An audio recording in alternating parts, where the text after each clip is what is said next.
Okay, listen to this. The most famous singer in the world, a guy who sold 400 million records, a guy who was so popular that people would literally faint just by seeing him. This guy spent $19.5 million to build something. You know why? So he could feel something that you and me feel every single day. Something so simple, something so normal, he wanted to feel like a kid. That's it. That's the reason. Michael Jackson never had a childhood. His dad took it away from him. And when he grew up and became rich, he tried to buy it back. Neverland Ranch was not just a big house. It was not just a cool place with rides and animals.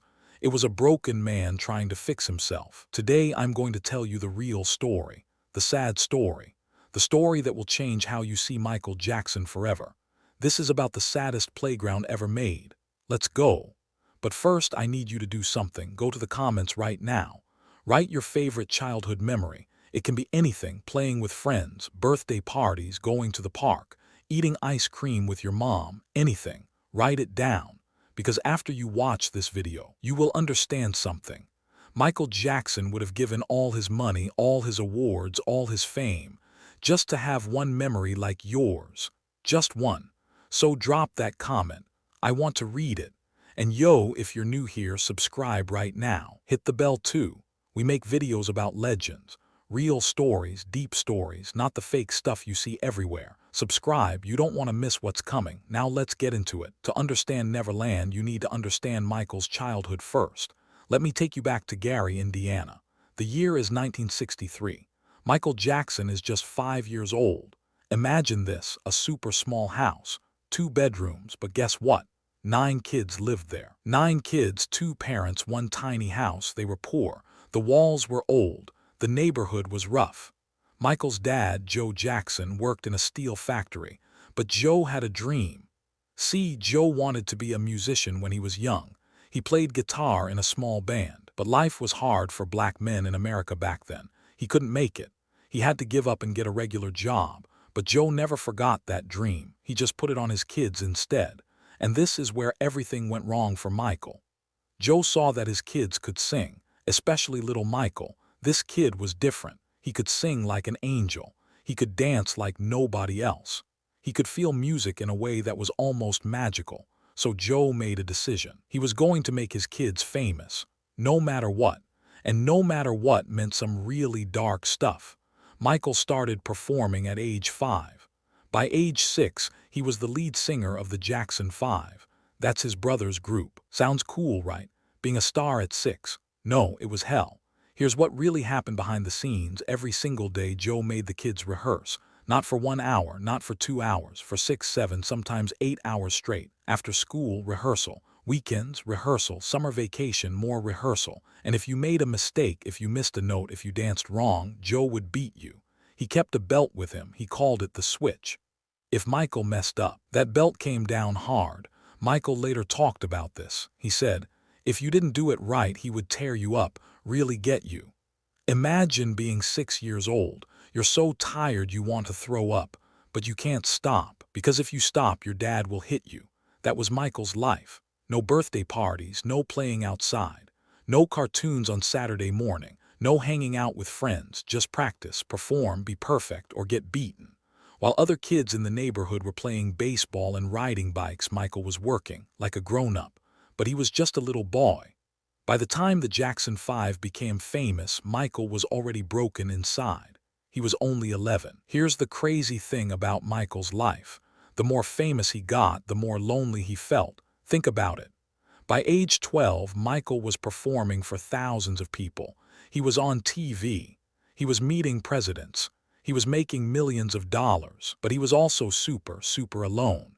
The Jackson 5 toured all the time. Michael spent his teenage years in hotel rooms, backstage at concerts, in recording studios. When normal teenagers were going to school dances, Michael was performing in Las Vegas. When normal teenagers were hanging out at the mall, Michael was doing interviews. When normal teenagers were having their first crush, Michael was working. He once said, "I never had the chance to do the fun things kids do. There was always work." Read that again. He never got to do fun kid stuff. Never. And here's what made it even sadder. Sometimes Michael would see other kids backstage, kids of other performers, and these kids were just playing, running around, laughing, being silly. Michael would watch them, just watch, with sad eyes. He wanted that so bad. He wanted to just play, to be free, to be normal, but he couldn't. There was always a camera, always a show, always something he had to do. His childhood was stolen and he could never get it back. As Michael grew up, something interesting happened to his brain. Psychologists call it the Peter Pan complex. You know Peter Pan, right? The boy who never grows up. The boy who lives in a magical place called Neverland. Michael became obsessed with Peter Pan. Like, really obsessed. Why? Because he felt like Peter Pan. He felt like a kid trapped in a grown-up's body. He never got to be a child, so a part of him stayed a child forever. This wasn't just some quirky thing. This was his brain trying to cope with trauma. Michael started doing things that seemed weird to adults. His voice was often soft and childlike. He loved hanging out with kids more than adults. He collected toys and games. He watched cartoons. He loved Disneyland. People thought he was strange. But he wasn't strange. He was broken. He didn't trust adults. And honestly, why would he? The adults in his life had hurt him. His dad beat him. The music industry used him. But kids were pure. Kids didn't want anything from him. Kids just wanted to play, and that's what Michael wanted too. He just wanted to play. This is why he named his ranch Neverland. It wasn't random. It was deeply personal. He wanted to create a real Neverland, a place where childhood never ends, a place where the pain of the adult world can't reach you. In 1988, Michael Jackson bought a huge property in California. It cost him $19.5 million. The place was called Sycamore Valley Ranch, but Michael renamed it immediately. He called it Neverland. And then he did something crazy. He built an entire amusement park on his own property. A real one, I'm not joking. This wasn't some small playground. This was legit. A Ferris wheel like the ones at big carnivals, a carousel, those spinning things with horses, a roller coaster, bumper cars, a huge wave pool, a water fort for water fights. Everything was real. Everything worked, and everything was free. Then he built a movie theater, not a small one. It could fit 50 people. The front rows had beds so kids could lay down and watch movies. Free popcorn, free candy, any movie you want.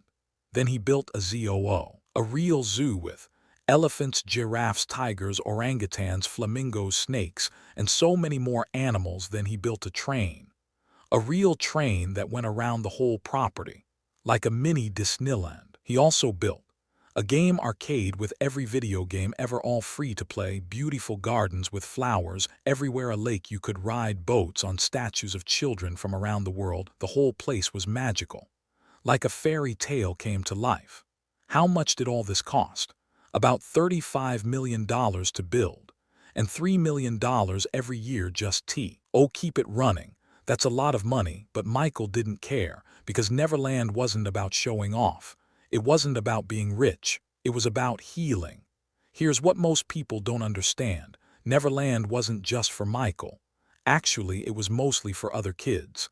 Michael used to invite children to Neverland all the time, but not rich kids, not celebrity kids.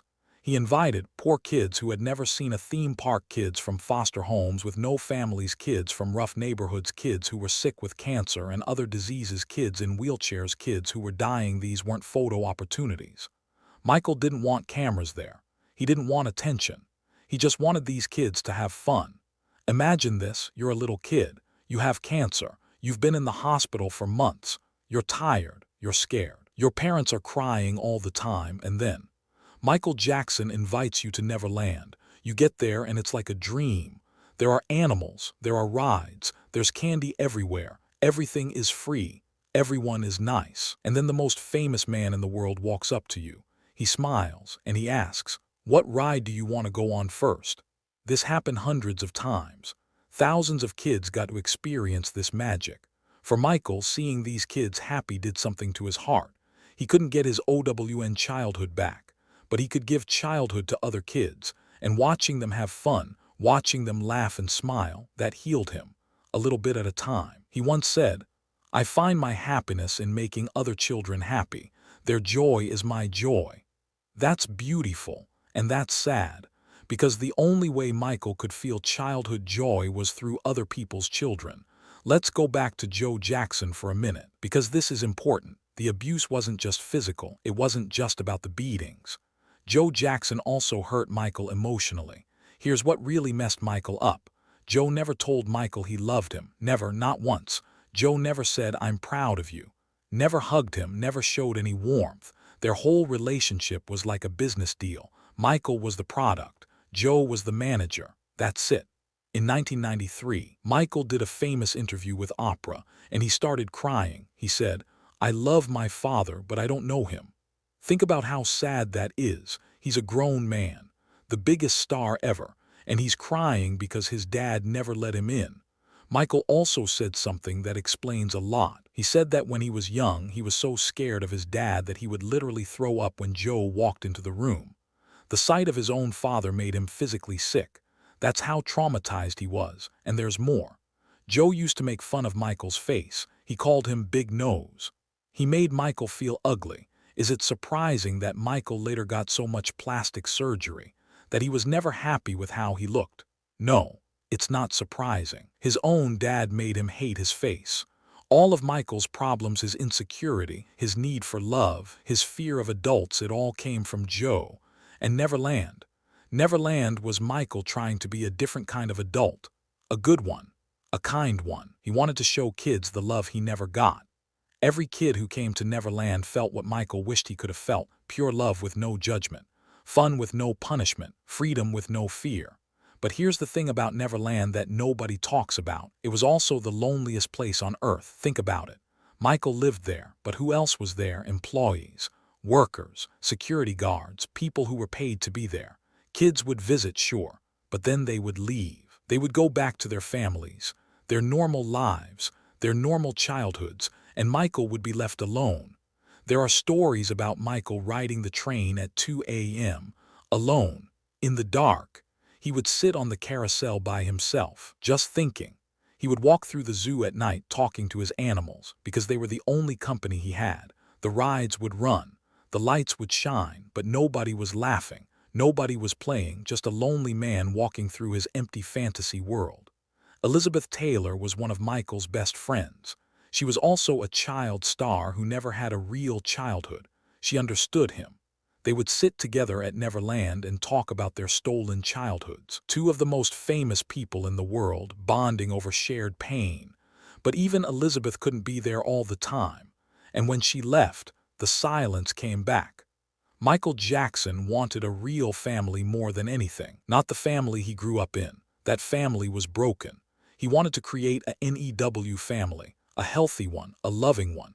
That's why his kids meant everything to him. Michael had 3 children, Prince Paris Blanket his nickname, and Michael was determined to give them what he never had. He kept them away from cameras. He made them wear masks in public so people wouldn't recognize them. He wanted them to have a normal life. Ironic, right? Living on a private amusement park but trying to be normal. But that was Michael. Everything he did was a reaction to his own trauma. He didn't want his kids to be products. He wanted them to be loved. People who knew Michael said he was an amazing dad. He didn't let nanas raise his kids. He changed diapers himself. He read bedtime stories. He played with them all the time. And Neverland, which was built for the children of the world, became a home for Michael's OWN children. Finally, the rides weren't running for nobody. Finally, there were kids living there. His kids, kids who wouldn't leave. Kids who called him daddy. For a few years, Michael finally felt like he had a family. But the fairy tale didn't last. In 1993, something terrible happened. Someone accused Michael of doing bad things to kids. Let me be very clear. Michael was never found guilty. In 2005, he went to trial and was found not guilty on all charges.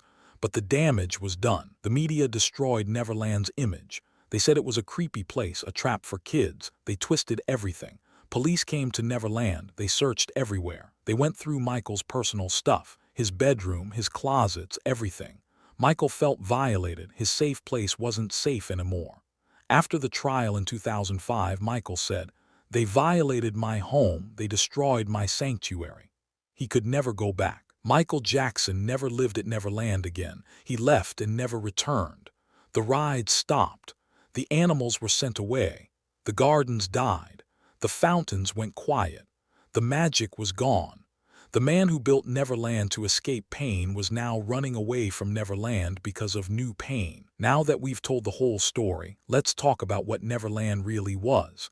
It was not just an amusement park. It was not just a celebrity mansion. It was not just a cool place to hang out. Neverland was a monument to lost childhood.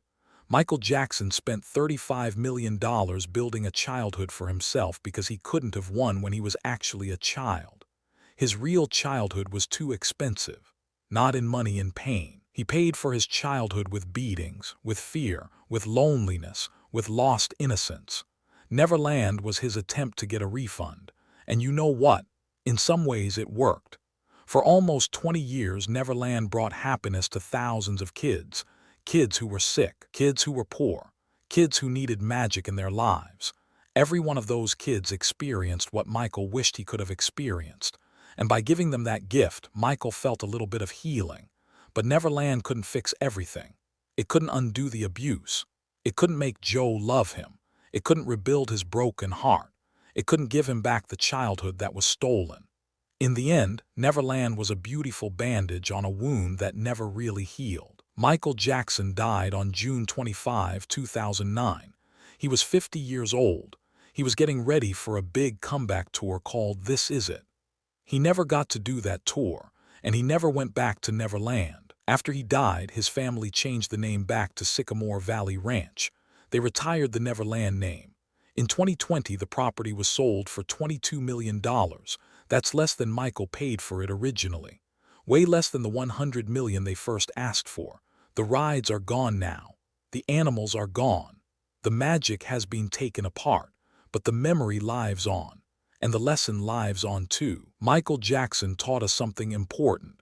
You can have everything: money, fame, talent, fans, and still feel like you have nothing if you don't have a childhood. If you don't have love. If you don't have safety. He taught us that trauma doesn't care how rich you are. The past doesn't disappear just because you're famous. And he taught us that sometimes the most broken people are the ones trying hardest to help others. Every kid who laughed at Neverland was medicine for Michael's soul.